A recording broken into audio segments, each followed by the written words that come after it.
ये कह सकता हूं खड़गे साहब, राहुल गांधी जी और तमाम जो साथी बैठे हमारे, इन सब की राय लेकर के हम लोगों ने तय किया है इस चुनाव में अगले मुख्यमंत्री चेहरे के रूप में तेजस्वी यादव जी को हम लोग सपोर्ट करते हैं,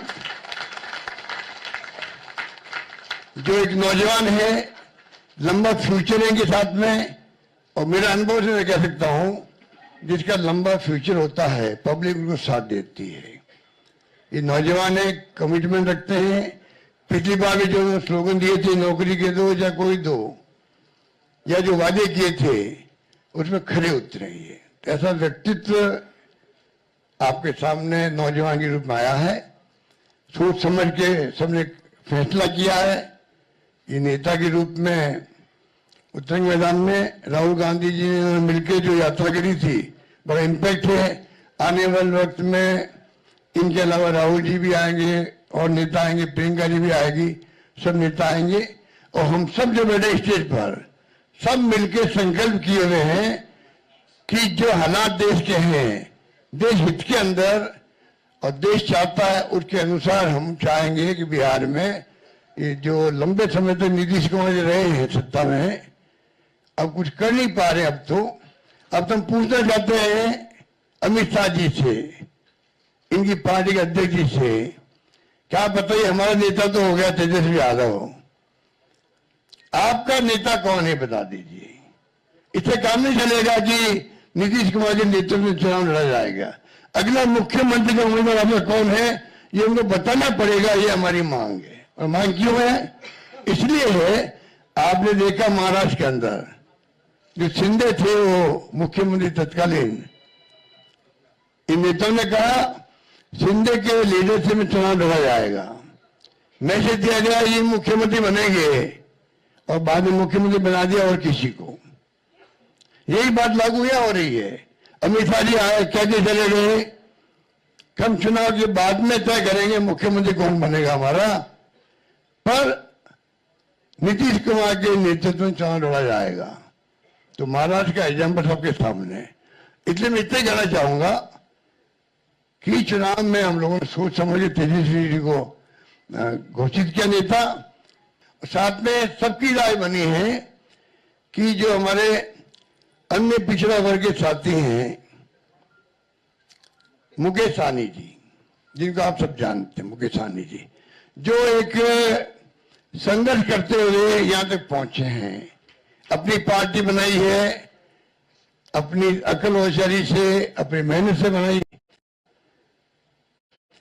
कि जो हमारे अन्य पिछड़ा वर्ग के साथी हैं,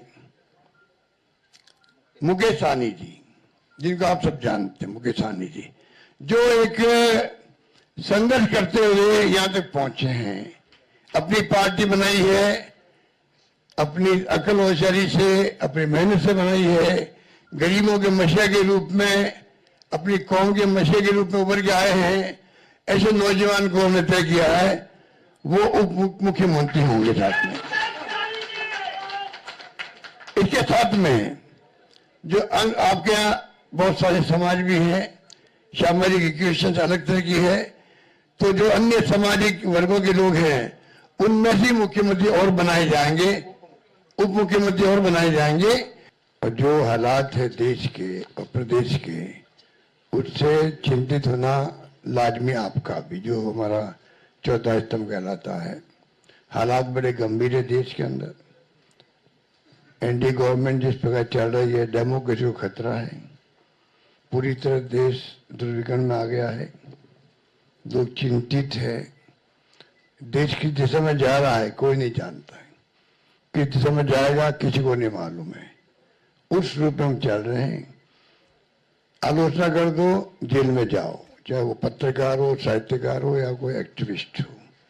इन हालातों में देश चल रहा है, तो हम सबकी जिम्मेदारी बनती है ऐसे वक्त में देश क्या चाहता है उसका भी हम ख्याल रखें। पूरा मुल्क अभी बिहार की तरफ देख रहा है कि बिहार में चुनाव होंगे, किस करवट फैसला होगा। बिहार में आप मुझसे ज्यादा जानते हैं क्योंकि यहाँ के रहने वाले भी हैं, एक्सपर्ट भी हैं, मीडिया के साथी भी हैं। हालात बड़े गंभीर हैं। चाहे बेरोजगारी हो, चाहे वो अन्य समस्या लोकल हो जो बताई गई। अभी आपके सामने जब बताया दीपांकर जी ने और सानी जी ने, सब साथियों ने, तो हालात वही है। किसान हो, मजदूर हो, आम आदमी हो, छात्र हो, युवा हो, चिंता लगी हुई है रोजगार की उसको। और जब हम लोग देखते हैं, पूछते हैं, तो लोग बदलाव चाहते हैं। खड़गे साहब ने, राहुल गांधी जी ने, सबने भी असेसमेंट करवाया। सब लोग देखते हैं कि बिहार में किस रूप में जनता का एक मनोबल बना हुआ है, विश्वास बना हुआ, इस बार बदलाव होगा। राहुल जी की यात्रा हुई, तेजस्वी जी साथ थे, दीपांकर जी साथ थे, और सब साथी साथ थे। जिस प्रकार पब्लिक ने रेस्पॉन्स दिया, पूरे देश ने देखा उसको, पूरे देश ने देखा। इन हालातों में हम लोग चल रहे हैं। बहुत एक चुनौती हमारे सामने, क्योंकि वो शक्ति वो है जिनका एक मुखौटा है खाली डेमोक्रेसी का, कोई यकीन नहीं है डेमोक्रेसी के अंदर उनका। ये मैं आपको क्या कहूँ, आप खुद जानते हैं। मुखौटा पहन रखा है, ऐसे लोग शासन करें देश के अंदर। चिंता होना स्वाभाविक है हम सबको। इसलिए मैं कहना चाहूंगा कि इस मौके पर जो है, इस मौके पर अभी दीपांकर जी कह रहे थे कि पिछला चुनाव भी जो है, अभी तो इंडिया गठबंधन बन गया प्रदेश भर के अंदर, अच्छी परफॉर्मेंस दी है पार्लियामेंट के अंदर। कोई कम बात नहीं थे, 240 पे लाके छोड़ दिया उन लोगों को, 400 पार के नारे लगा रहे थे वो लोग। सब कुछ देख लिया देश ने, और फाउल नहीं खेलते तो हो सकता है सरकार भी उनकी नहीं बनती। उन हालातों में जब देखते हैं तो पाते हैं कि अब लोग समझ गए हैं, पिछला गठबंधन आपका लोकल था, महागठबंधन। तेजस्वी जी ने उस वक्त में भी कमाल किया, और जिस रूप में मामूली वोटों के अंतर से सरकार उनकी बन गई, मामूली वोटों के अंतर से बन गई सरकार उनकी थी। जिस प्रकार से साम दाम दंड भेद, ये उनका भाव है। बदले की भावना उनके फितरत के अंदर है। ऐसे लोग बैठे हुए हैं। धन बल का कोई कमी नहीं है। आपका जो इलेक्ट्रल बॉन्ड, वो तो एक एग्जाम्पल है। सुप्रीम कोर्ट ने कहा अनकॉन्स्टिट्यूशनल है ये। इतने कैसे काम चलेगा? जो पैसा जमा है उनके पास में, जो खेल खेल रहे हैं देश के अंदर, चुनाव को प्रभावित कर रहे हैं, सरकारों को गिरा रहे हैं। मॉडल अलग अलग है उनका। मध्य प्रदेश मॉडल अलग, कर्नाटक मॉडल अलग था, महाराष्ट्र का अलग था, और राजस्थान का अलग था। राजस्थान उनकी दाल नहीं गली, इतना ही फर्क है। आप सबके आशीर्वाद से हमारी सरकार बच गई, और 5 साल हमने शासन किया। उन्होंने कमी नहीं रखी थी सरकार गिराने के लिए। उस माहौल में देश में जो हालात बन रहे हैं, ये मॉडल है चुनाव जीतने का भी। किस प्रकार फाउल खेलो, किस प्रकार गुमराह करो, लोगों को भ्रमित करो, झूठे वादे करो, झूठे आरोप लगाओ विपक्ष पर। यही राजस्थान में भी किया हमारे वक्त। मैं तो अपने अनुभव से कह सकता हूं, हमारी सरकार बन सकती थी इसे बार।